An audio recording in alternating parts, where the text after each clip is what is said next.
নমস্কার, আমি দেবকুমার বিশ্বাস। আমি একজন ইলেকট্রিশিয়ান।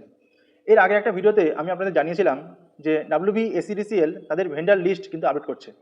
অর্থাৎ দীর্ঘ 3 থেকে 4 বছর পরে তারা কিন্তু আবার নিজেদের ভেন্ডার লিস্টে নতুন করে ভেন্ডার যোগ করার প্রক্রিয়া শুরু করেছে।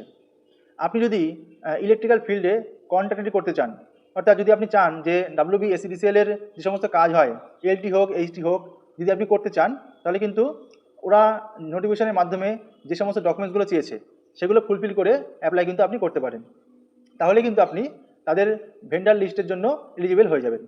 এরপরে তারা নিজেদের প্রসেস শুরু করবে। তারপর কিন্তু আপনাদের সার্টিফিকেট চলে আসবে এবং আপনারা কিন্তু WBSEDCL এর আন্ডারে কিন্তু কাজও করতে পারবেন। আজকের এই ভিডিওতে আমি বিশেষ করে আলোচনা করতে চাই যে যারা এই সমস্ত কাজ করতে চায় তাদের প্রিপারেশনের ব্যাপারে।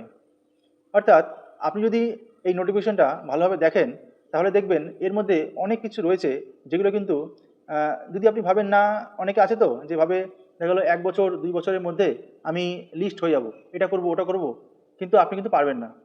আপনাকে একটা দীর্ঘ পরিকল্পনা করতে হবে। সেই নিয়ে কিন্তু আমি কথা বলতে চাই।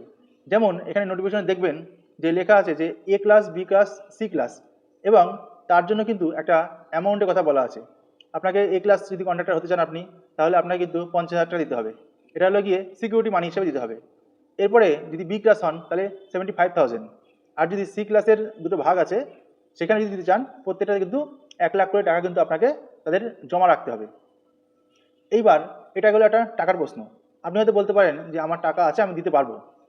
কিন্তু আপনি যদি আপনার আন্ডারে মিনিমাম 5 থেকে 6 জন লোক না কাজ করাতে পারেন, দেখা গেল যে আপনি লিস্ট হলেন, এবার হতে গেলে কিন্তু আপনার যেসব ডকুমেন্টস লাগবে সেগুলোর মধ্যে আপনি নোটিফিকেশনে দেখবেন যে আপনার যে কন্ট্রাক্টরি লাইসেন্স তা তো লাগবেই, তার সঙ্গে কিছু সুপারভাইজার লাগবে, সেটা আপনি জানেনই যে সুপারভাইজার কিন্তু মাস্ট।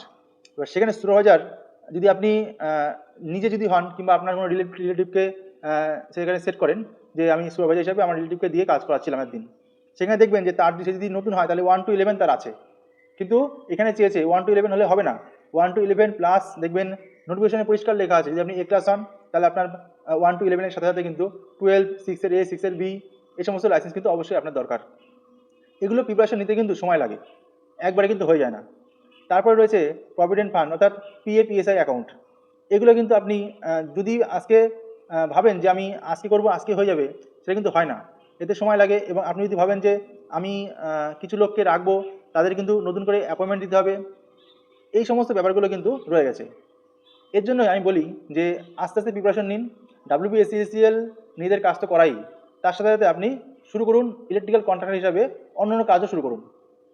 তাতে করে কী হবে, আপনি একটা প্রিপারেশনের মধ্যে যাবেন এবং সেইখানে দাঁড়িয়ে আপনি চাইলে আস্তে আস্তে আস্তে আস্তে বড় হতে পারেন। এইভাবে কিন্তু সবাই হয়। তার জন্য কোনো রকম প্যানিক করার কাজ নেই, কিংবা যে আজকেই করতে হবে সেরকম ব্যাপার না। আপনি যদি চান যে আমি ভবিষ্যতে কন্ট্রাক্টর হিসাবে, ইলেকট্রিক্যাল কন্ট্রাক্টর হিসাবে একটা ভালো জায়গায় দাঁড়াবো, তাহলে কিন্তু আপনি এই সমস্ত জিনিসগুলো দেখুন, ঘাটুন, এবং কোথায় কোন ডকুমেন্টসটা দরকার সেটাকে তৈরি করার চেষ্টা করুন। তাহলে কিন্তু আপনার আস্তে আস্তে এই পথটা কিন্তু অনেক বড়। এটা একটা কন্ট্রাক্টরি লাইসেন্স যদি হয়, একটা কন্ট্রাক্টর বংশ পরম্পরা চলে। যেমন আমরা আগে দেখতাম যে রেশন কার্ড, মানে রেশন যে ডিলার, তারা একবার কাজ পেয়ে গেলে পরে, ডিলারি পেয়ে গেলে পরে ছেলে বাবা তারপরে এভাবে কিন্তু চলতো যে হ্যান্ড ওভার হয়ে যায়। এখন হয়তো রেশনের একটু বাজার খারাপ, কিন্তু যেমন দেখা যায় যে পেট্রোল পাম্প যাদের আছে, এইসব বিজনেস কিন্তু মানে কি বলে, বংশ পরম্পরা চলতে থাকে। বাবা করতো, বাবার নামে লাইসেন্স ছিল, এখন ছেলের নামে হয়ে গেছে, এবং কিন্তু এসব কিন্তু চলবেই। সেরকম কিন্তু কন্ট্রাক্টরি লাইসেন্স কিন্তু একটা বিরাট বড় জিনিস। আমি আমার সেরকম কন্ট্রাক্টরি ব্যাকগ্রাউন্ড নেই, আমি নতুন করে শুরু করছি, কিন্তু এই জন্যই কিন্তু ভিডিওগুলো বানানো যে আমার সাথে সাথে আরও কাদেরকে নিয়ে চলা যায়, সে সমস্ত সবাইকে মিলিয়ে একসঙ্গে চলা। আমি পরিকল্পনা করেছি যে আমরা এখানে একটা হোয়াটসঅ্যাপ হোক কিংবা ফেসবুকের মাধ্যমে একটা গ্রুপ তৈরি করব, যেখানে ইলেকট্রিক্যাল কাজের সঙ্গে যুক্ত এমন কিছু লোকজনকে আমরা নিতে চাই এবং কন্ট্যাক্ট রাখতে চাই, যাদের মধ্যে দেখা গেলো আমার কিছু দরকার পড়লো তখন আমি আপনাদের কাছে সাহায্য চাইতে পারি, আপনাদের যদি কোনো দরকার পড়ে আমি আমার কাছে সাহায্য চাইতে পারেন। আমিও নতুন, আপনারাও যদি ভাবেন যে চান যদি আমার সঙ্গে জুড়তে, তবে অবশ্যই আমার যে হোয়াটসঅ্যাপ গ্রুপ তাতে জয়েন হতে পারেন।